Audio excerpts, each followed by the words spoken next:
अपन जो है एक बार क्विक रिवीजन कर लेते हैं। लेजिस्लेचर आर्टिकल 79 से जो पढ़ा है अपन ने पिछली क्लास तक, आर्टिकल 104 104 तक पढ़ लिया था, तो उसको मैं एक बार क्विक रिवीजन में आपको जो है वो बता देता हूँ, ताकि आपको तो ये थोड़ी देर के लिए भूल जाए इस आर्टिकल को। और आर्टिकल 79 में पार्लियामेंट को डिफाइन किया गया है, संसद क्या होगी।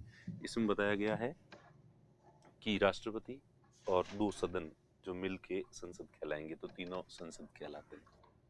उसके बाद अपन ने देखा आर्टिकल 80 में राज्यसभा के बारे में बात की गई थी।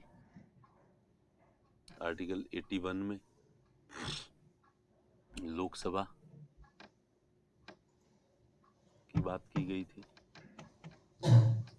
आर्टिकल 82 में परिसीमन आयोग,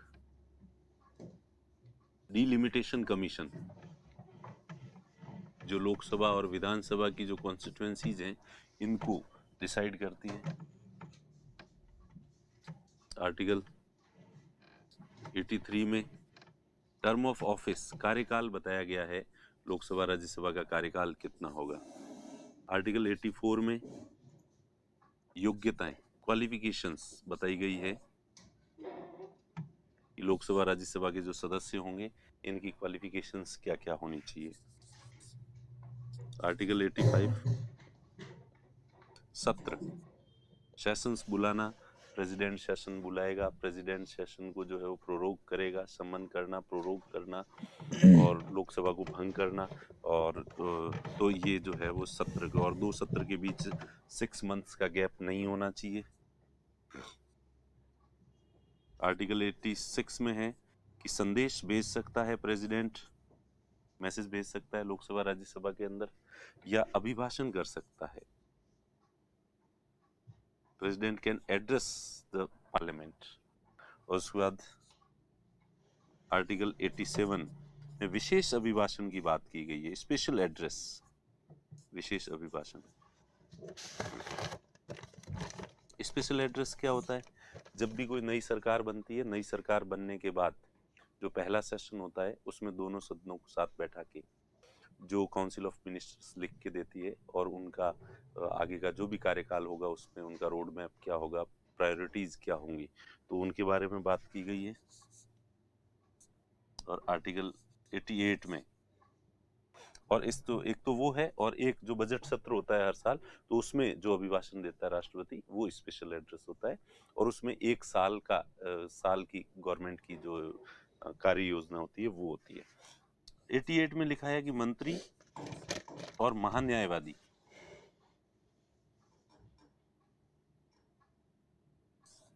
मिनिस्टर एंड अटॉर्नी जनरल जो है ये किसी भी सदन की कार्रवाई में भाग ले सकते हैं। They can participate in proceedings of both houses, they can be the member of parliamentary committees, they can participate in the parliamentary committees, लेकिन इस आधार पर इनको वोटिंग राइट इस ये आर्टिकल नहीं देता है।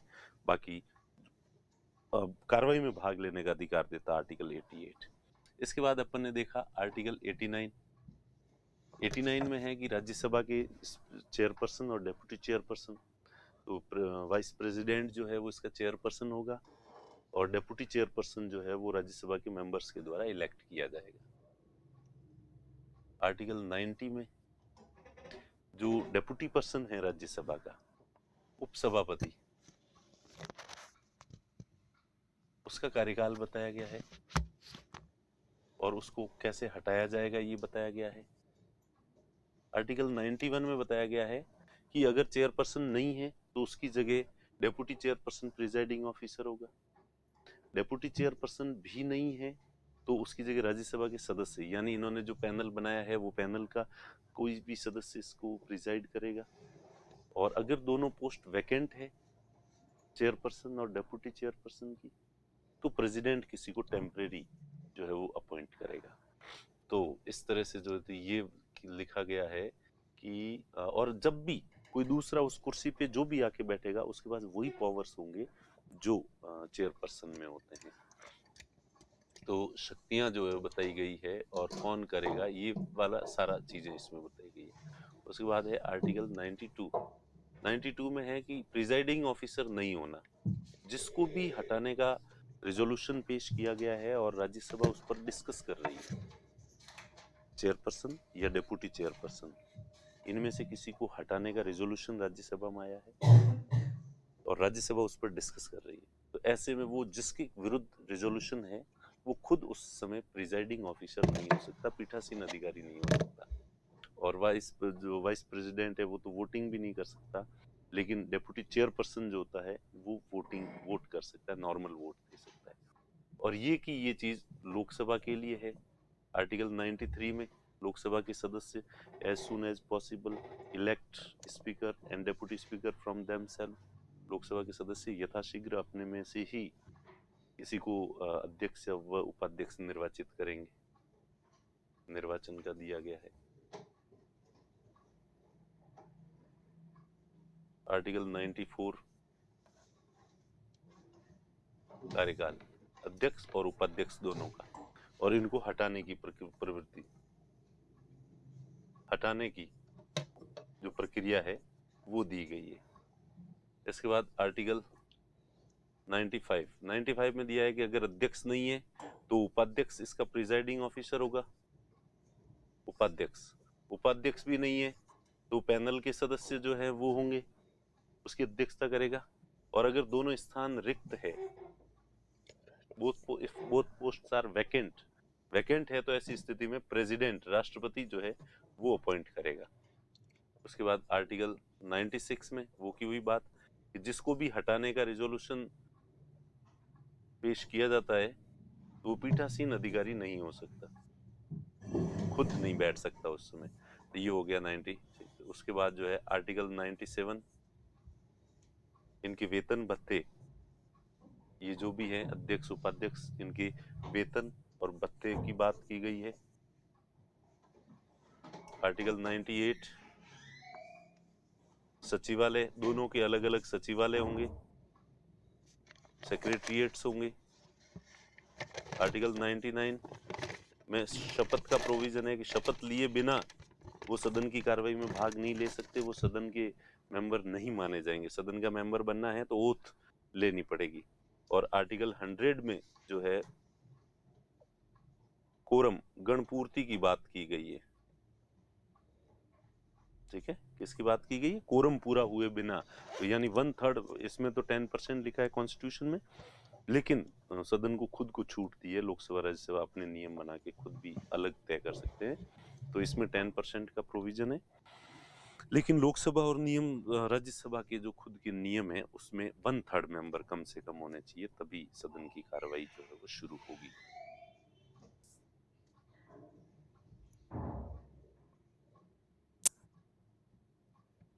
अब अपन देखें आर्टिकल 101 में स्थानों का रिक्त होना, वैकेशन ऑफ सीट्स, स्थानों का रिक्त होना, किन किन स्थितियों में लोकसभा और राज्यसभा के सदस्यों का स्थान वैकेंट हो जाएगा, किस तरह से उनकी मेंबरशिप समाप्त हो सकती है। तो ये अपन ने देखा, इसमें अपन ने ये देखा कि एक समय में एक व्यक्ति लोकसभा राज्यसभा दोनों का सदस्य नहीं हो सकता, वो स्टेट लेजिस्लेचर का और लोकसभा या राज्यसभा दोनों का मेंबर नहीं हो सकता, लोकसभा में 2 सीट से मेंबर नहीं हो सकता, एक ही सीट का होगा, और अगर 2 जगह से होता है तो फिर या तो उसे एक छोड़नी पड़ेगी, और नहीं छोड़ेगा तो कौन सी वैकेंट हो जाएगी वगैरह, ये सब अपने।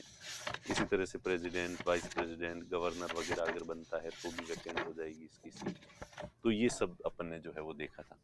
और फिर आर्टिकल 102 में अयोग्यताएं पढ़ी थी अपन ने, डिस्क्वालिफिकेशंस। तो एक तो कॉन्स्टिट्यूशन में लिखी हुई है वो डिस्क्वालिफिकेशंस, और फिर संसद ने खुद ने रिप्रेजेंटेशन ऑफ पीपल एक्ट पास करके कुछ डिस्क्वालिफिकेशंस और बनाई है, तो वो भी अपन ने देखी थी। उसके बाद आर्टिकल 103 देखा कि अगर कोई सांसद अयोग्य है, अगर कोई सांसद अयोग्य है तो इसको हटाने की जो जिम्मेदारी है वो किसकी होगी, तो राष्ट्रपति तय करता है, लेकिन राष्ट्रपति अपनी मर्जी से नहीं करेगा। प्रेसिडेंट बाकी सब काम काउंसिल ऑफ मिनिस्टर्स की एडवाइस से करता है, लेकिन ये एक काम है डिस्क्वालिफिकेशंस को डिसाइड करना, तो ये इलेक्शन कमीशन, निर्वाचन आयोग की सलाह से करता है। ये एक काम है जो किसके कहने से करता है, निर्वाचन आयोग। इलेक्शन कमीशन के कहने से जो है वो करता है, वो रिकमेंड करेगा और उसकी सदस्यता समाप्त होगी। उसके बाद आर्टिकल 104 104 में मैंने बताया आपको 500 रुपये जुर्माना, 500 रुपये का क्या है, जुर्माना। अगर कोई मेंबर नहीं है और सदन की कार्रवाई में भाग ले लेता है तो 1 दिन का 500 रुपये जुर्माना जो है वो उस पे होगा। तो ये इस तरह से अपन आर्टिकल 104 तक अपन ने पढ़ लिया है।